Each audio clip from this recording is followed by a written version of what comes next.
What's up, all resellers or scammers gang? I'm over here gonna react to an Opossum Bud video where this joker, he's over here shilling all these trainer cards, showing off all these trainer cards, but then turns around and says that resellers can't buy at 70% of market and flip it for 100. What do you mean, man? And before we dive into the video, I just want you guys to understand how serious I am here. This is going to be the most in-depth and serious video responding to an Opossum Bud video that you've ever seen in your life. And to kick off, I want Opossum Bud, who will probably never see this video, to really look on in awe of my trainer collection that I'm displaying right now. Disregard the Clive. It's only the best trainer card in all of Scarlet and Violet. Now, Mr. Opossum Bud likely has this in his collection.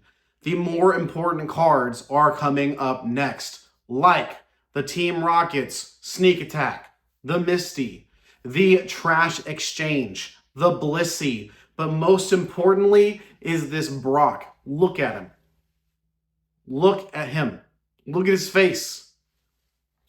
Opossum Bud, I want you to know that this Brock right here, this beautiful, damaged, bleach-stained Brock is one that you will never have in your collection. And I hope that that haunts you at night, okay? I hope that literally haunts you. Now, you may be asking, why did I focus on the Brock and not the Misty or the Sneak Attack? I have one answer, because this card right here, this bent, damaged, bleach-stained card exemplifies the hobby for me, okay? This is my childhood. This is what I did with my cards in my childhood, and I will forever love this card because it reminds me of my childhood. So therefore, it is better than the light played vintage cards I just showed. Now, for realsies, Opossum Bud, if you ever see the first 2.5 minutes of my video, that's amazing, first of all. Second of all, please show us some of your older cards. I want to see some of the older cards you have in your collection. If you're watching this and you're not Opossum Bud, but you would also like to see Mr. Bud's more vintagey trainer collection, because I know I would, y'all should let him know that the people want it, okay? Now let's transition to the actual part of this video. This is where I'm going to respond and kind of give my response to Opossum Bud's more recent video about resellers buying and selling at, buying at 70%, turning that, selling at full market price. Is that scamming? Is that okay? Is that appropriate? Is that moral? We're going to talk about it. And of course, I am biased. I do sell on TCG Player. I vend occasionally, not very often.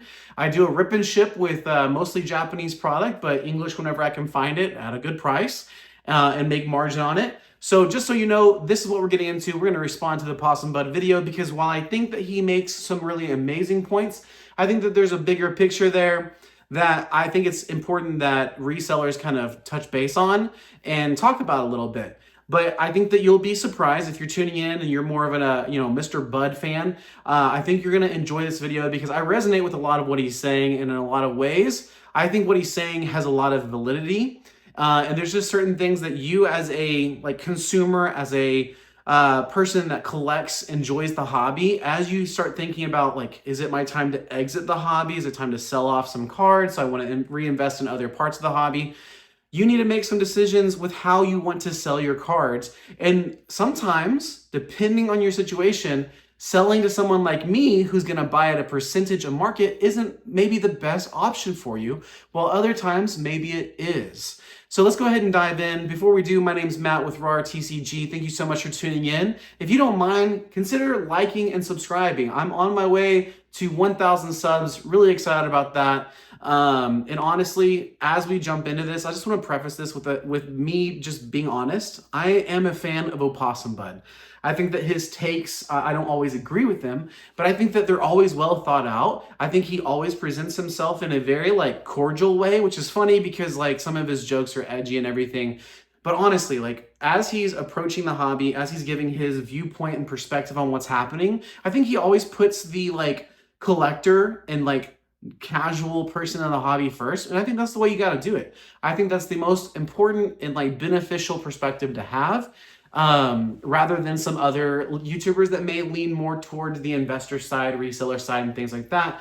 I think ultimately at the end of the day, I think all of us play a role in this ecosystem, from the YouTuber influencer, from the reseller, the investor, the collector, all of that. We all play a role in the hobby and make it what it is. But the true foundation of everything is the collector, are the people playing the TCG, are the people collecting and naturally not investing, but naturally engaging in the hobby. All of us that do that, like, we are the backbone, the core foundation of what's happening in Pokemon. And I think that that's the most important thing to even mention at the start of this video. And this is by no means hate towards Opossum Bud. Hopefully my little bit at the beginning wasn't too cringe, but I wanted to give my best Mr. Bud impression person, whatever. There's a word for it, but you know what I'm trying to, impersonation. There we go. So here's my take on resellers buying and selling like at 70% and then for full market. I think that this is more of a nuanced conversation than maybe Opossum Bud really brings on. But the core of what he's saying is, it's not necessarily right that a collector is going to have to sell their collection at 70%, take a hit, not get full market price or close to it, just so this joker who's buying it at 70% gets a discount and then gets to flip it for money. I understand like the thought process there. I think it's from a genuine place, like I said. But at the end of the day, the resellers and businesses, LGSs that are buying at these percentages, and just so you know, if you walk into an LGS and someone offers you 70% on a single card, that's even more rare, I think, than a reseller or online seller doing that same thing. LGSs have a lot more overhead. I'm not an LGS owner, so if you're an LGS owner and you offer 70% for all the cards that walk into your store, that's amazing. Let me know down in the comments. I don't want to speak as if I don't know, but based off of all the information and LGS owners I've talked to, it's a little bit lower percentage than that because they have a little bit more overhead, employees and things like that to consider. Whereas a reseller like me, who's just selling out of like a little office area in their house, I just have to worry about myself. I just have to worry about the equipment that I have to run my business. And therefore, a lot of times I will buy between 65 to 75% of market. A lot of times with it being at 75%, especially for more higher end cards. So is it okay to do that? Well, I think the more nuanced take is this. When a reseller, especially an online reseller, buys your cards at 70%, they're not flipping it and making 100 or 105%. Because if they're like me, they're selling on TCG Player and eBay, where there's already a 12 to 15% fee like tacked onto it. If you are a reseller like me, just for a little bit additional information insight here, I primarily buy and sell bulk cards. Bulk cards actually get hit a little bit heavier, harder with the fees. My fees range from like 16 to 18% on bulk and lower end cards. Now you may be saying like that doesn't make any sense. Why is that? That's because there's this like set fee structure within TCG Player, which is like 12, 13%. And then there's a flat 30-cent kind of transaction fee for every single order.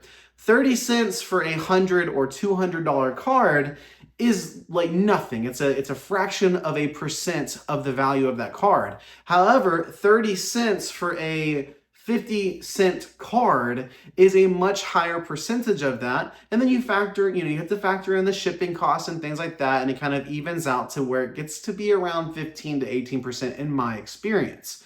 And so just so you know, when I buy your bulk or when I buy a collection of yours plus your bulk at 70%, a lot of times I have to factor in that average of 16 to 18% fee on top of that. So if you factor in, let's say the lower end, which let's just go with 15%.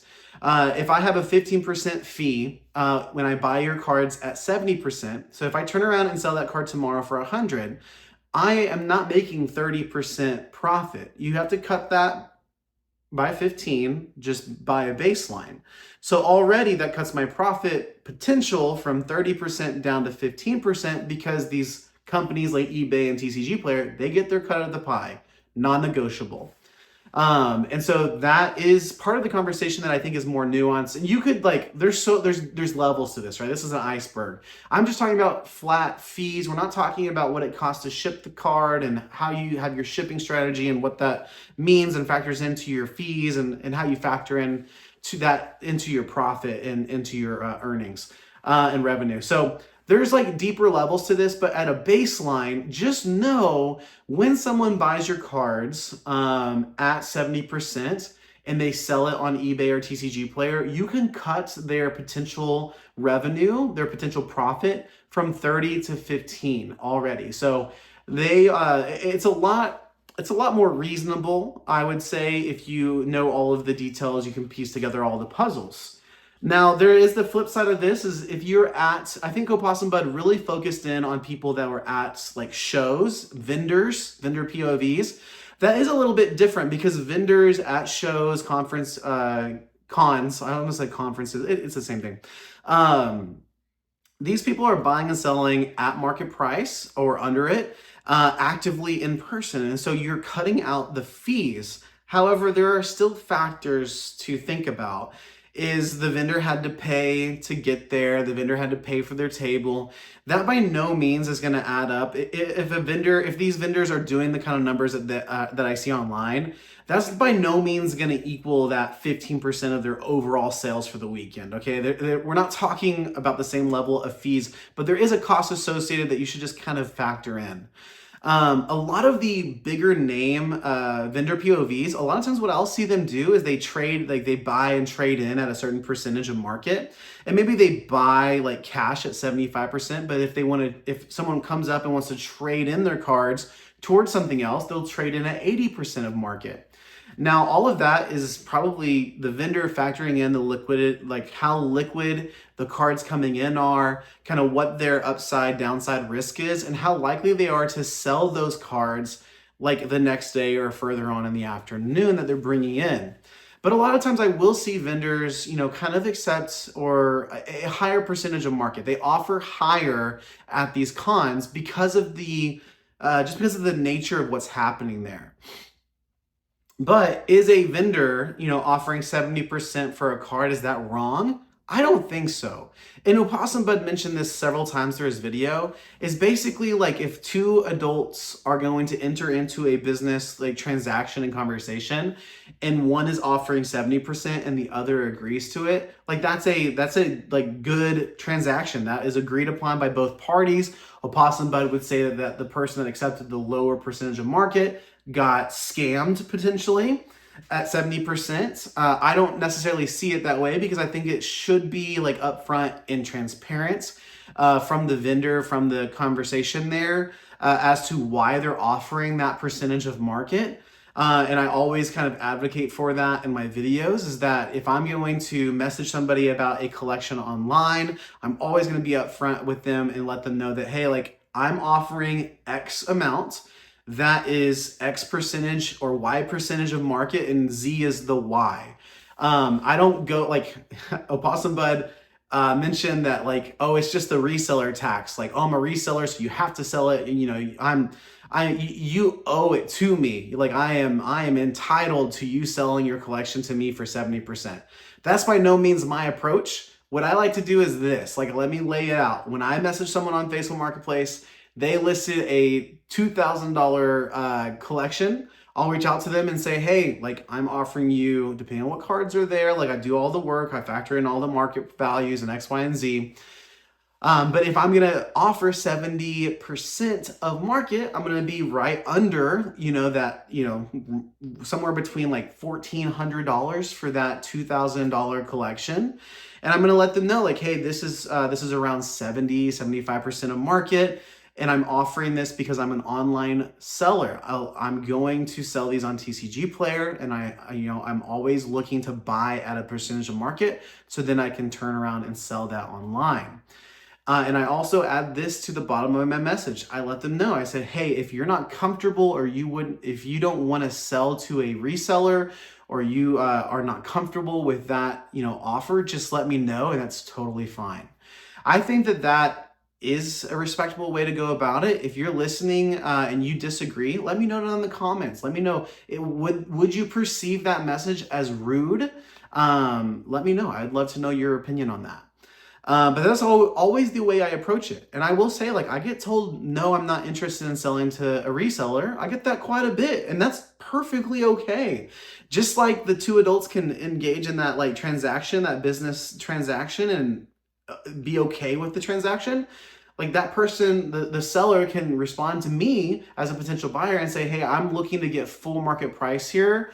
I'm not interested in your offer. And for me, that's okay. I'm not gonna push back and be like, yo, bro, I sell on TCG Player. You gotta sell this to me. By no means. They are free to say no, and they're free to look to get more out of their cards. And I would encourage that. And I think that's where we're gonna kind of like land the ship here in the conversation is Opossum Bud mentioned multiple times that like you as a person, you can buy and sell your cards at whatever percentage you want from market. And I think ultimately at the end of the day, if you're a collector and you're looking to move some of your cards, it depends on what you want to do. You can go to places like Facebook Marketplace.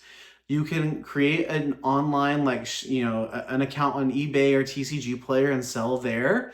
And just know, like, if you're going to look to get the top value, the top dollar value for your cards, it's going to take more time, effort, and energy. It may involve you having to learn how to ship cards across the country. And how to package them safely and how to get them to where they're going, how to pay for shipping in affordable ways. Like all of that is like nuanced stuff that resellers do and engage with every single day. Whereas you as a collector, that may intimidate you, and that may be one of the reasons you're not necessarily looking to sell in that way. And so maybe for you, the convenience of having your full like $2,000, $5,000, $15,000 collection, maybe the convenience for you to sell that at 70 or 75% is just the ease of the sell. Just knowing that you can sell that all to one person that's going to offer you cash or whatever acceptable payment method is appropriate. You meet in front of the Starbucks, you have the transaction, everyone's happy and good to go there. That is, I think, really that's really attractive to some people, just to be able to move it all at one time, not have to worry about creating online accounts, having to go back and forth with people on Facebook Marketplace, have people no-show for you and all of that, trying to pick a non-shady place to meet. That convenience does come at a cost. And I think that resellers can provide that service and that convenience to people. And that's one of the like positives to selling to a reseller. It's not all just about like, I'm trying to scam you and I'm trying to make sure you get ripped off in this deal. That's not it at all. For me as a business, I have to run my business at a profitable margin. And for me to do that, as I'm selling on TCG Player, I literally cannot, in a lot of cases, buy at 80 or above, like 80% or above, and remain profitable. For me to remain profitable, I have to be between that 65 and 75% range, depending on what the type of cards are. And as I said, Opossum Bud, acknowledged that multiple times in the video. So this is by no means just kind of a hate video at Opossum Bud, Mr. Bud.